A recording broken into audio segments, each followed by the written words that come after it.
आप यदि दुनिया से प्रेम करते हैं तो दुनिया की बातें ज्यादा करेंगे, धन से प्रेम करते हैं तो हमेशा आप हानि लाभ की बातें ज्यादा करेंगे। आप अपने बेटे से ज्यादा प्रेम करती हो तो हर जगह अपने बेटे की बात ज्यादा करोगी, अपने पति से प्रेम ज्यादा करती हो हर जगह अपने पति की बात ज्यादा करोगी। और यदि भगवान से प्रेम करते हो तो कहीं भी आप चले जाओ, आप यदि प्रेम करते हैं तो आप ना चाहेंगे तो भी आप कृष्ण की चर्चा करेंगे। कृष्ण की चर्चा ही कृष्ण के प्रेम का स्वरूप है, कृष्ण की चर्चा ही कृष्ण प्रेम है, वही कृष्ण प्रेम है। हां, मंदिर जाया करो।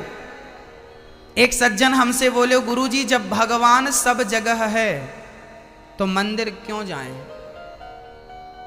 जब भगवान सब जगह है तो मंदिर क्यों जाना जरूरी है?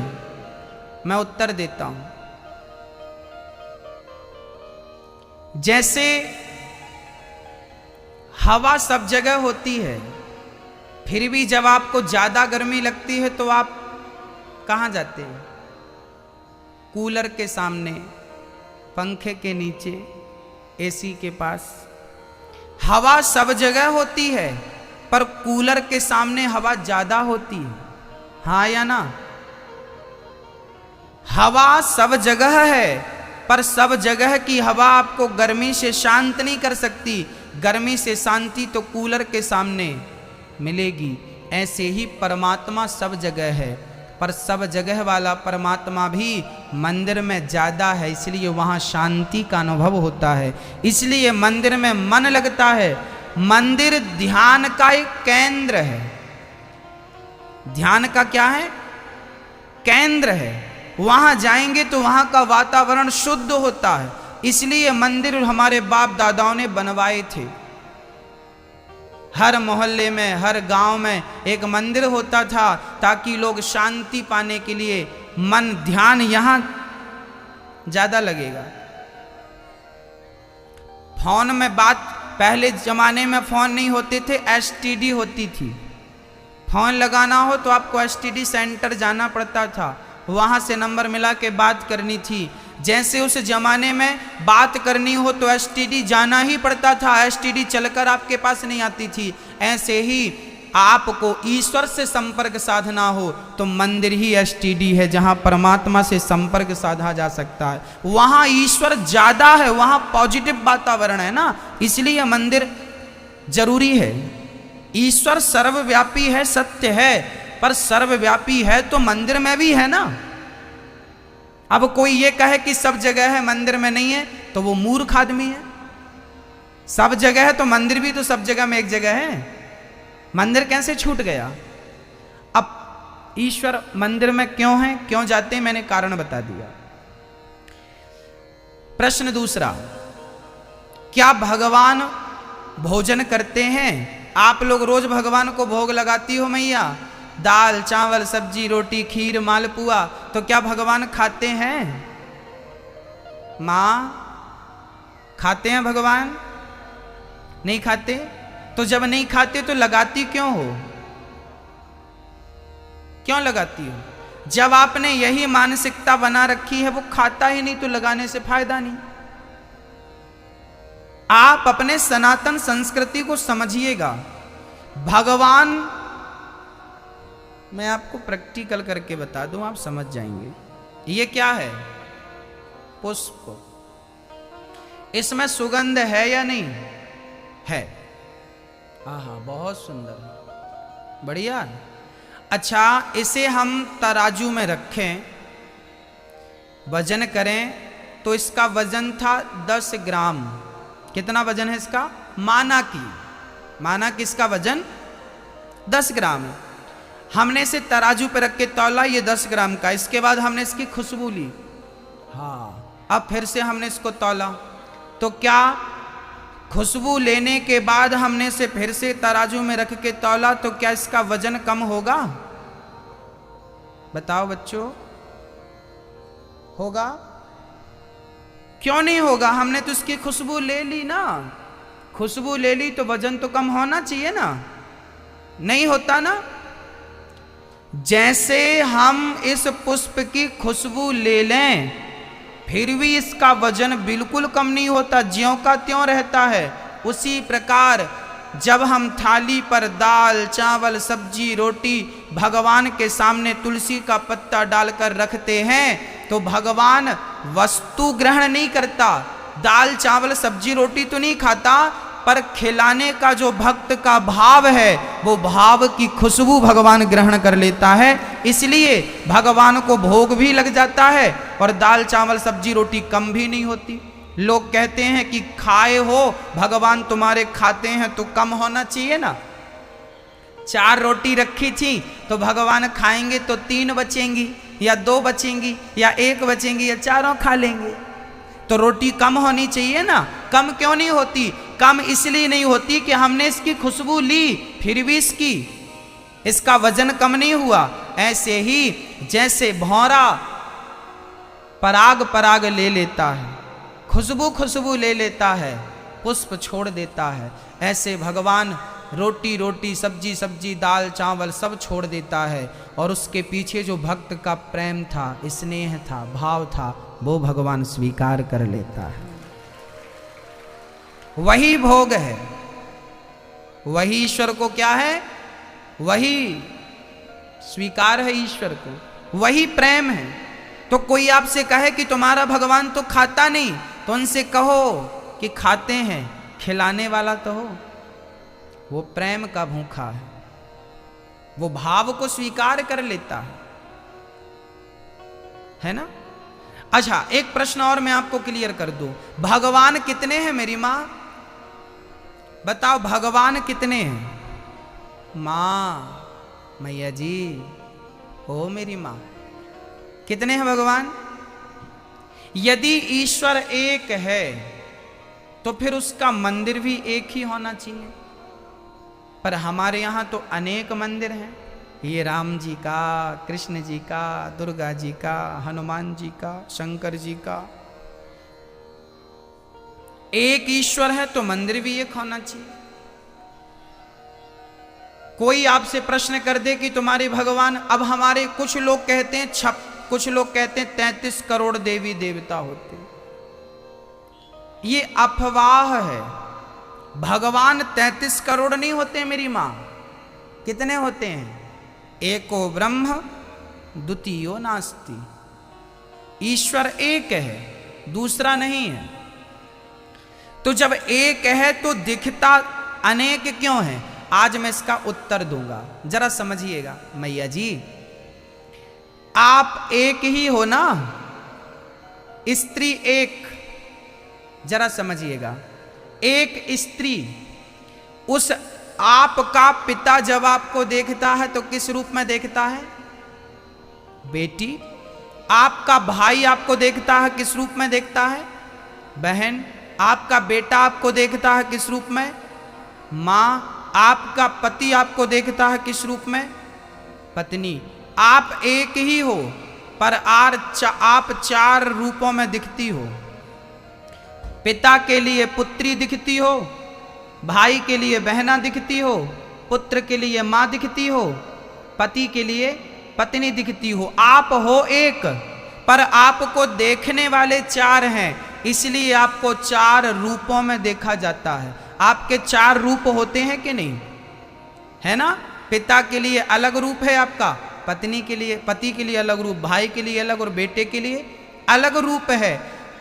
उसी प्रकार जैसे आप तो एक हैं पर आपको देखने वाले 4 हैं, इसलिए आपके 4 नाम हो गए, बेटी, मां, बहन और पत्नी।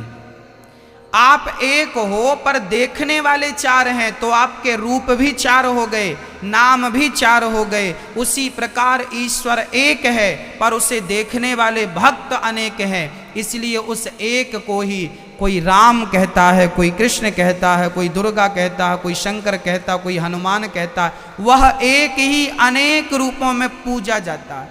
वही एक दुर्गा दंतेश्वरी मां के रूप में बैठी है, वह एक ही है। ये दंतेश्वरी माता कौन है? यही तो राधा रानी है। यही तो सीता है, यही तो जगदम्बा है, यह एक ही, यही लक्ष्मी है, यही सरस्वती है, यही जगदम्बा पार्वती है, यही है मेरी मां। यह एक ही अनेक रूपों में दिखाई पड़ती है। जैसे पानी, पानी पानी एक, बर्फ दो, भाप तीन, ओस चार। ओस सुबह सुबह गिरती है। कितने हो गए? चार हो गए। चार नाम हो गए, चार रूप हो गए। क्या ये चार हैं?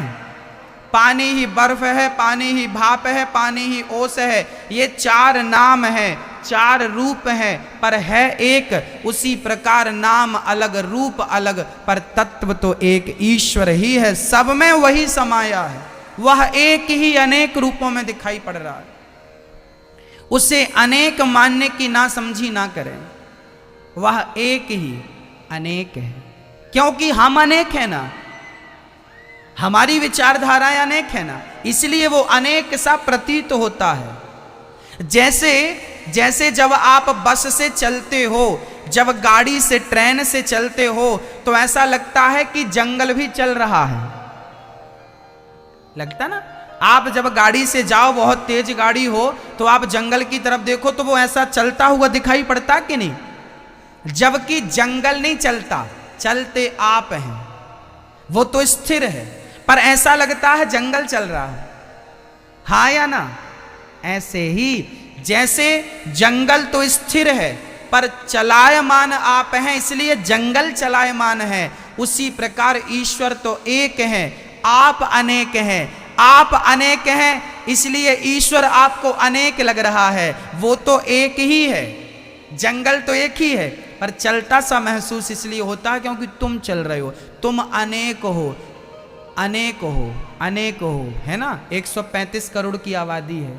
अनेक हम हैं, अनेक हमारी सोच है। आपकी सोच अलग है, हमारी सोच अलग है, आपकी विचारधारा अलग है। आपकी विचारधारा आपकी सोच पर निर्भर करता है कि आप ईश्वर को किस रूप में देखना चाहते हैं। जाकी रही भावना जैसी, प्रभु मूरत देखी तिन तैसी। जो जिस भाव से ईश्वर को भजता है, ईश्वर उस रूप में उसके सामने खड़ा हो जाता है। मैं पहले कह चुका हूं, कोई भी लड़का आपसे प्यार नहीं करता, आपकी सुंदरता और आपकी जवानी से प्यार करता है। शरीर की भूख मिट जाएगी, मिटा लेगा, छोड़ के चला जाएगा। कोई किसी से प्यार नहीं करता, है ना? इसलिए चक्कर में मत आ जाना मेरी बहनों। कोई आपको कह दे, व्हाट्सएप पे लिख के भेज दे आई लव यू, तो मत कह देना आई लव यू टू, क्योंकि ये फेक है पूरा। आजकल का प्यार व्हाट्सएप से शुरू होता है और व्हाट्सएप पे ही पूरा हो जाता।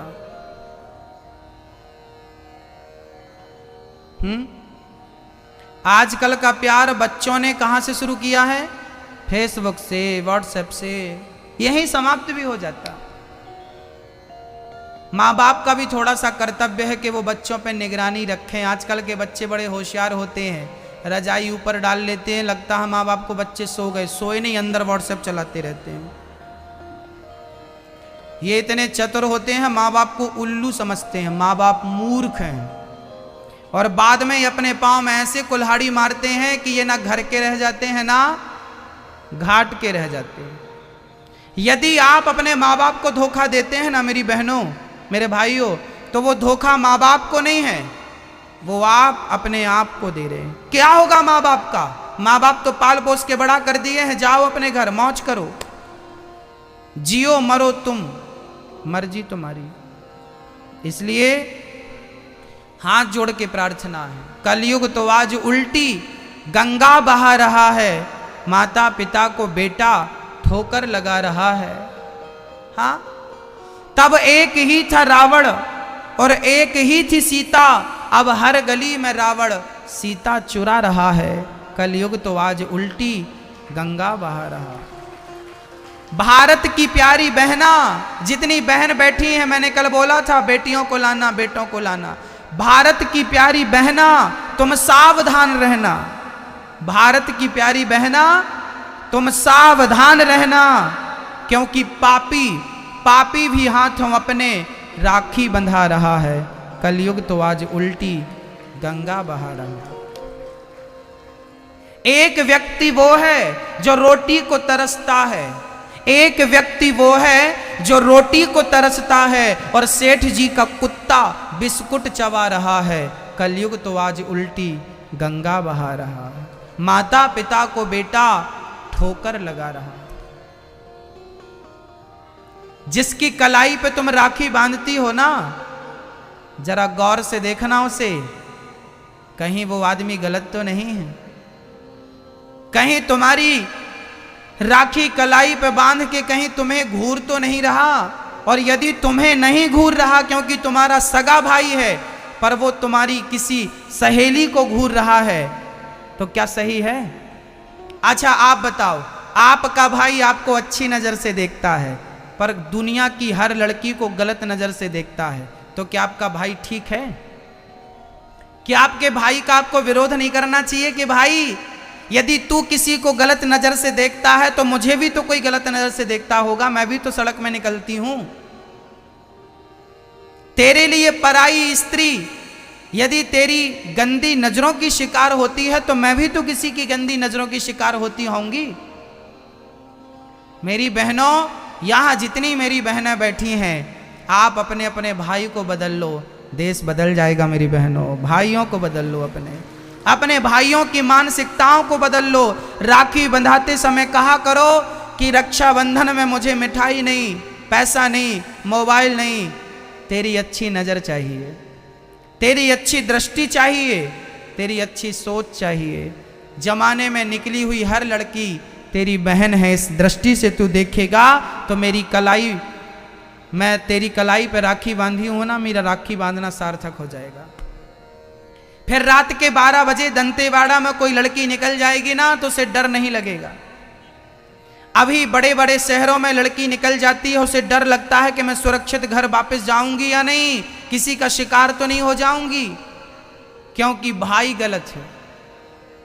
आपका भाई हो या मेरा भाई हो, भाई तो भाई है, गलत है ना। अरे जिन्होंने बहनों के साथ गलत किया है वो भी किसी बहन के भाई थे या नहीं, वो भी किसी माँ के सपूत बेटे थे या नहीं। तो मेरी माँ अपने अपने बेटों को कह देना कि तू किसी बहन बेटी की आबरू पे हाथ मत डालना, किसी बहन बेटी को, सड़क में रहने चलने वाली बहन बेटी को गंदी निगाहों से ना देखना।